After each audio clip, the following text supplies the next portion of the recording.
Hi, how are you doing? This is Pastor Cheryl. It's really lovely out today. It's kind of chilly out, and I'm wearing like a little shawl. I've got a whole collection of these. I really love them.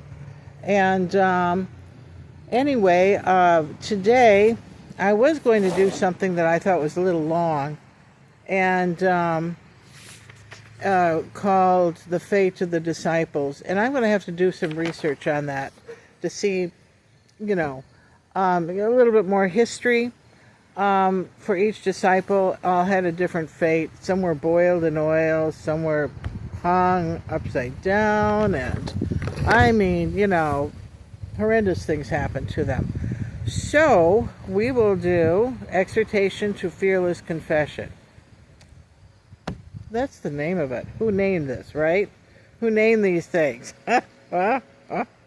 Matthew 10, 26 through 33. And I'll write these down for you if you look into the description.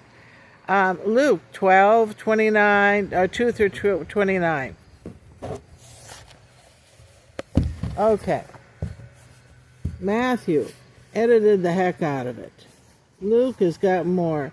They say basically the same thing.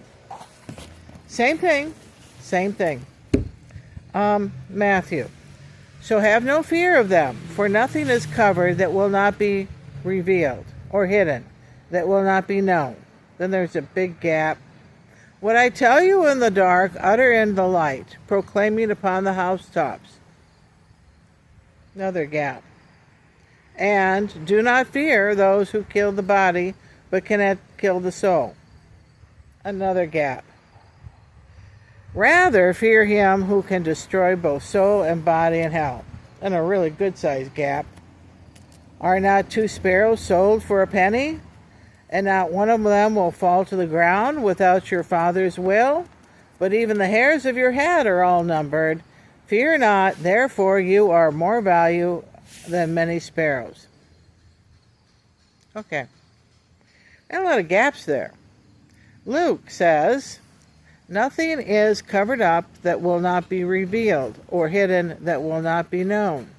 Therefore, whatever you have said in the dark shall be heard in the light, and what you have whispered in private rooms shall be proclaimed upon the housetops. I tell you, my friends, do not fear those who kill the body, and after that have no more than they can do. But I will warn you whom to fear. Fear him who, after he has killed, has power to cast into hell. And yes, I tell you, fear him. Then the next section. Are not 5 sparrows sold for 2 pennies? And not one of them is forgotten before God. Why, even the hairs of your head are all numbered. Fear not. You are of more value than many sparrows. That's nice to know. We're more value than the little animals. We're out here in the backyard. There are birds in the trees, and today they're kind of quiet. Oh, I see one of my little friends over there. The squirrel. I like to feed the squirrels. And the rabbits. I really like the rabbits. And the rabbits, I had one rabbit one year that would come right up to me and I would feed him. And he would let me know if he needed help. Yes, animals can ask for help. And he was hiding in the front corner of the porch. And it was snowing all around early one winter, and he needed shelter. So I put a little box over him with a hole in it so he can go in and out. And that worked okay until he came up to me again and stared at me, and his hole had been covered up by the snow that went under the house. So I dug it out with a shovel, and he looked at me like, thank you so much. I mean, they really do. They have expressions. And he hopped inside. And then one day I saw him out in the front of my house, open up the door. There he was again, and he's looking at me, and I'm thinking like, he's hungry. And then he went back to his little burrow. And I took some little apple, and a neighbor, their trees had apples on it. And I collected them Boy, do they have apples. One year they had lots of apples. And I threw the little apple, a couple of them, under the house for him. And he was happy down there for a long time. And he came out in the spring, and he started to hop around with another little rabbit. And they were chasing each other all through here. I mean, this is a big yard. This is a good-sized yard. All through here. And see, all through here, this is a big yard. You can see my signs that I made, and we have to put them back up in the garden. We have some neighbors that are horrible people, and they decided that they don't want our church group there and started ripping down signs. I turned them into the police. It's the right thing to do. The cops will stop that. Yeah. So I repainted the signs because they were, getting all kind of crackled. And so I put in fresh paint. And this paint will last a while. It's good paint. It's outdoor artsy craftsy paint, and for some reason it just lasts and lasts.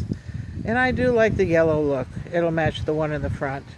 And we'll see how much more destructiveness that they've done, but I know who did it. And I called up the cops, talked to the dispatcher lady that takes down all these police reports and described the situation. She took notes and gave me a number. And these neighbors will soon figure out that, yeah, we do those things. We do. They might think a church might not do that, but no. If there's vandalism, you better do something. And they think that somehow we're going to disappear if they do vandalism. No, we own it. Okay, it's not that easy. We own it. We pay taxes on it. We own that thing. And in the event of, let's say, I pass away, or the rapture happens, who remains will own it. And probably pass it on to the next church where there's still people. Only 50% of the Christians will be raptured. And those that still have some question in their lives, still some sin in their lives or something, are just not ready, they'll remain. And a lot of them will be killed. Which, you want to be ready when he's ready to pick you up. Okay? And so, and I assume that these people that are ripping down signs from a church, it's an outdoor chapel. Okay. Doing that to an outdoor chapel, yeah, something will happen to them. Something will happen to them. Karma happens. And it's usually in equal amounts. So, if they do vandalism to our garden, expect that something will happen to them. Something similar. Who knows? But they should know better than that. And they employed someone that they know to do it because they didn't have the nerve to do it themselves. But anyway, God loves the little animals. And if you remember my dog Pepsi, she died a month ago, and we buried her way in the back. And so I have it so that the city will always keep it as kind of a green space. And I always want to be able to know exactly where she was buried. I don't want the tombstones pulled up. I want to be able to go back there and visit the grave. So, anyway, God loves little animals because we do. Our pets mean a lot to us. So because they mean a lot to us, they mean a lot to Him. And will we have them in heaven? Yeah, we will. Heaven has animals. They have animals too. They have an environment like we do. And I asked God about it. I asked God, do you have room in there for a couple more dogs? He thought it was amusing. I said, yeah, of course I do. And And so I'm going to have my dogs up there and those darling little cats I owned many years ago. And they will be up there. They will be up there. And yours too.